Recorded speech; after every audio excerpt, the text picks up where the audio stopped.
Hello, my name's Stuart, middle distance races, golden middle distance races rather, and a lot of people have been saying to me, why haven't you done Steve Cram's 1983 gold medal in the World Championships? Well, saving the best till last, or well, not quite last, but I just thought I'd wait for the right moment, and here it is. Let's go with it then, 1983. Event comes across right from the outside. I remember watching this on television in 1983, and I must admit I was really looking forward to the race. I thought Steve Ovett was in with a very good chance of winning. I knew that Cram was maturing as a great athlete, so you know, I thought probably it was going to be very close between Cram and Ovett. Steve Scott was running well, beating Coe, running very fast times in 1983, so really this is one of the highest quality 1500 meter fields assembled in the 80s, I would say. Well, it is very slow, but at least at the moment it's gentlemanly, So because they're not pushing and Pascal, shoving each other, and they're allowing each other a Ovett, free Cram, run. And that's Saeed nice to see, because we have Awita. been Nobody told really that much but the had heard of early Saeed when they run Awita. slowly like He this in seemed the to early stages, break onto the their scene, nerves and gather, they gather I'd more nerve. I'd no And idea once who they he start running was. freely, that they lose I those didn't nerves. realise he They'll be was good as he nervous was, now, as they were when they and were so walking on you know that was a really terrific tunnel. huge surprise. Well, very slow indeed on that first lap, 65 seconds. So Pascal leads 65 from second Division first second lap, place. very similar Third to is the Kavista, Moscow Jakob 800 Beck meter for final. Steve Ovett. In fifth place on the outside is Busser of East Germany. I'm not too sure how many in this field knew about Cram's strategy of going flat out from 300 meters, long sustained surge. That became his trademark, which, to be honest with you, when he was at his best, absolutely nobody could deal with it. Rather faded green vest of Morocco, and Boyd still at the back. Cram trying to find room on the curb. He was also capable of a fantastic last 100 meters as well when Cram was at his best.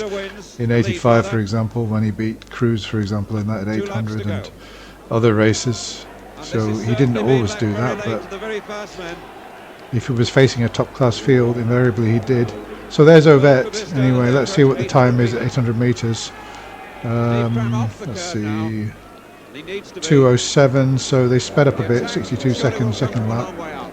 Still, they're all bunched, they're all capable of running inside that kind of pace. I see Ovett here. I must admit, I was thinking then, he's boxed, he's not in a good place. He had to sort of check back there, and I started thinking, what's Ovett doing there? I was really sort of surprised. I expected him to be near the front, on the shoulder of the leader. They're all in, they're all in the second lane there. And now, this is when I realised Awita was a force, when he just suddenly took things on. It's actually Awita that's gone there from 450 metres out, when you think about it. He's grimacing. It's not, obviously, he's still maturing himself as an athlete. And here's the 300 metre mark. I wasn't certain here. Awita looked so good, I was thinking that he's possibly going to win, but when I saw Cram go past Awita, I knew then that the way that Cram was running there, from this point on, I did not think he was going to be caught. He just looked too strong. Here, I couldn't see him being caught. I think I was jumping up and down. I realised Ovett was beaten. You can see here, Ovett is well beaten. He's left it too late. Scott's really pressing him at the end here, but Cram is just too strong.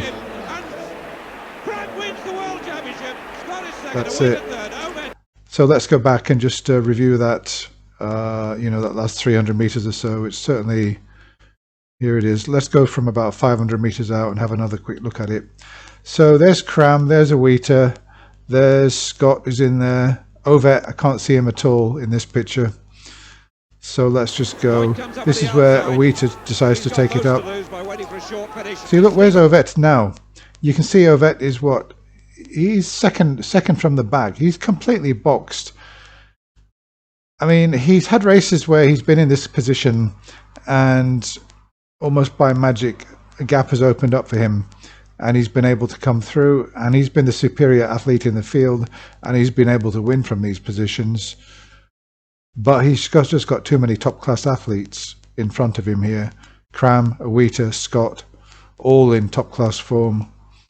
And you've got to say here that at this stage, Steve Ovett is not going to win this race from this position with those class athletes in front of him. He's just not going to win. I'm not sure if I was thinking that at the time because my eyes were on Cram and I almost forgot about Ovett in this race. All I thought was that Cram is in a good position here to win it. Just go for it. Ovett is boxed right on the inside. So Awita really did take it on. He just looked over his shoulder there to see who's going with him. Let's have a look at Ovett. Ovett's actually been caught out because, I mean, the gap when Awita took it up, the gap was only about 3 meters. They were bunched up quite a bit and he was blocked. And all of a sudden, Awita's taken it on. Cram's gone with him. And there's like 6-7 meters there. Ovett has actually lost 3 meters in the space of about 40 meters running. And he's just got no hope from this position. So they go through in about 2:49. I think Cram's last lap was about 52-ish, just inside 53. So Scott is in the form of his life, but Awita is just blinding. You know, he's really scything through that track. Superb break from Awita, but Cram is just a bit too good. Goes past him there. And let's see if we can track Ovett's position. So Ovett's got himself back into sort of contention, but he's still 4 or 5 meters behind Cram, and there's just no way that he's going to close that down. He's closing down here. He's going past Abascal, and yeah. So you can, if you remember when I went from 450 out, and I said that as they were going through the bell, Ovett was 6-7 meters behind Cram, and he finished about 4 meters behind Cram, so he closed him down 2 meters in the last. And I believe actually that Ovett was the fastest last lap, you know, something like inside 52 seconds or something like that. So clearly he was in very good form, and obviously it's very disappointing that he ran like he did, because I think a lot of people believe that this is one that he could have won. It's one that he should have won. And if he'd got himself into the right position, I think he possibly would have just edged out Steve Cram. But we'll never know if that would have happened, because he didn't really run his best race. Okay, well, let me know what your opinion is. Could Ovett have won it? I certainly think Cram was a worthy winner, and he ran the perfect race, really. Couldn't fault him at all. He just ran absolutely to his strength. He just did all the right things. And I think that in 84, a lot of people say that in 84, when he was in that final with Coe, he wasn't in the same form that he was in Helsinki. I sort of beg to differ a bit on that. I think that he was in virtually as good form. It's just that he had to deal with Coe at his absolute best, virtually at his absolute best.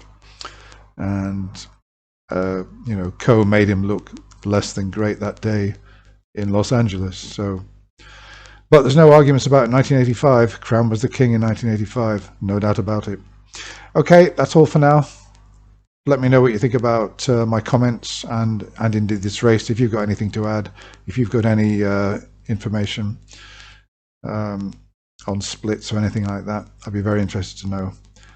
Thanks, I'll be back again soon. Bye for now.